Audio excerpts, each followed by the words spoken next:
Isang pagpalang araw po sa ating lahat. Welcome back po sa ating 365 daily devotion with Pastor Russell Ocampo.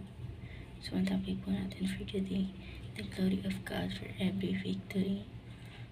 Siyempre, patuloy pa rin po tayo sa ating Bible character edition. So, ang concept po natin for today, who is Melchizedek? Melchizedek is the priest of the Most High God. Melchizedek appears briefly in the Bible, but his role is very important. He was both king and the priest who served the Most High God. When Abraham returned from the battle, Moses met him, blessed him, and offered bread, wine. Abraham honored him by giving and everything. The Bible does not tell us where Melchizedek came from when he died. This silence is intentional. In Hebrews, God uses Melchizedek to help us understand Jesus. Melchizedek is not Jesus himself, but a picture pointing forward to Christ. He shows us that Jesus would be a greater and eternal priest, chosen by God, not by family line, who brings blessing, peace, and salvation to His people forever. At makita natin ito sa Genesis chapter 14 verse 1 to 4. Abraham rescued Lot at the time when Amramel was the king of Shinar, Arojin king of Eleazar, Keleodomer king of Elam, and Tidal king of Kium.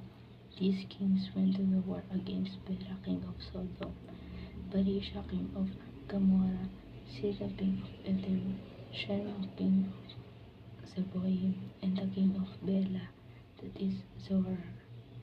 All these later kings joined forces in the valley of Siddim, that is the death of Sibali. For 12 years they have been subject to Kedorlaomer, but in the present year they rebelled. At ngayon po, share ko po yung mga natutunan ko sa naging topic po natin for today.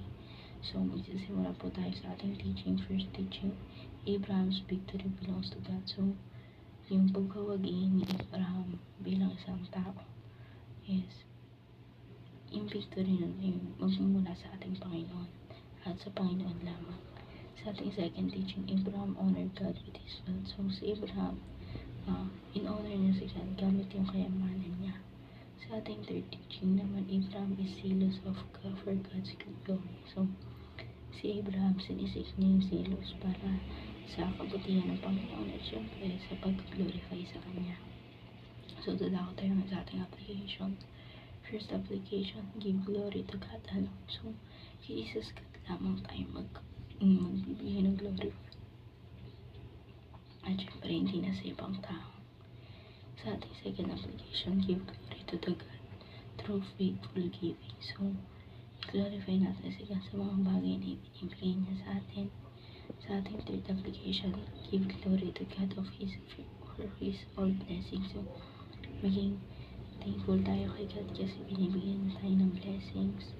Siyempre, yung paghingi pa lang sa buhay natin is blessing na yun. So, dako tayo sa ating discussion.